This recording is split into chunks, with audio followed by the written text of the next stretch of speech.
dolphins being pinned on your chest were awarded to your grandfather in the fall of 1969. Somewhere off the coast or somewhere aboard the USS Francis Scott Key SSBN 657, a Benjamin Franklin ballistic missile submarine home-ported in Oldillock, Scotland. They have been at test depth and in the shallows. They were active during Vietnam and the Cold War. At your grandfather's passing, these were given to your father, who also earned his fish in the spring of 1998. Today, your father's dolphins lay in rest with your grandfather. You are now the third generation to join the fraternity of the Phin. Both men are and would be very proud today to see you achieve this milestone. Read the submariner. Only a submariner realizes to what great extent an entire ship depends on them as an individual. To a landman, this is not understandable, and sometimes it is even difficult for us to comprehend. But it is so. A submarine at sea is a different world in herself, and in consideration of the protracted and distant operations of submarines, the Navy must place responsibility and trust in the hands of those who take such trips to sea.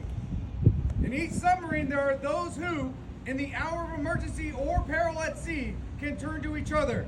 They are ultimately responsible for themselves and each other for all aspects of operation of their submarine. They are the crew. They are the ship. This is perhaps the most difficult and demanding assignment in the Navy. There is not an instant during their tour as a submariner that they can escape the grasp of responsibility. Their privileges in view of their obligations are almost ludicrously small. Nevertheless, it is the spur which has given the Navy its greatest mariners, those of the submarine service. It is a duty which most richly deserves the proud and time-honored title of submariner. Read the passage. An incident which occurred during the depth charging illustrates the dependence of a submarine's safety upon the actions of every hand on board. As the crew rigged for depth charge attack, the regular stern plane indicator light was de-energized. A new stern planesman, thinking he had lost power, shifted to hand operation. Inadvertently, he put the planes on dive. And before Harder, already at deep submergence, could be leveled off, she had gone below her test depth. Although this was strictly a personnel casualty, Commander Dealey gave it a detailed description in his patrol report, in hope that it may help some other sub to avoid a similar experience. After this deep sea plunge, it was too late to catch the convoy, and Dealey ordered a routine submergence before daybreak. Then, early on that morning on June 7th, a mast was sighted, and another approach was begun. At 0730, Harder grazed a submerged reef. Dealey ordered her to the surface and discovered he had been making an approach on an island, not the first one by a submarine in the war. Harder rejected this interesting target and went on.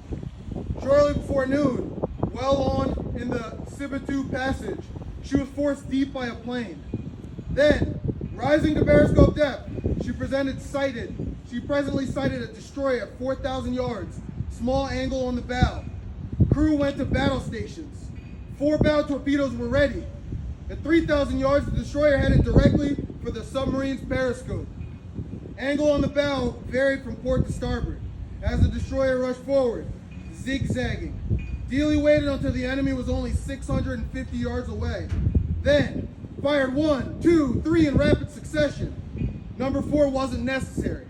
15 seconds after the first shot was fired, it struck the destroyer squarely amidships. Number 2 hit just aft. Number 3 missed ahead. Ordered right full rudder and ahead full to get clear of the destroyer. At range of 300 yards, we were rocked by a terrific explosion, believed to have been the destroyer's magazine. In less than 1 minute after the first hit, and 9 minutes after it was sighted, the destroyer sank, tail first, observed by the commanding officer, the executive officer, and Captain Tishman. And these are the things that submariners are made of. And today, another one joins our midst. Read the certificate. To all HGC's presents, greetings! Greetings! This is to certify that Electricians Mate Nuclear Second Class Matthew Williamson, having successfully completed the rigorous professional requirements for qualification in submarines, having gained a thorough knowledge of submarine construction and operation, having demonstrated his reliability under stress, and having my full confidence and trust, I hereby certify that he is qualified in submarines. Awarded this 8th day of July 2022, On board USS Oregon, Commander Ellen Longo, Commanding Officer, USS Oregon. Submarines once! Submarines twice! Holy jumping Jesus Christ! We go up!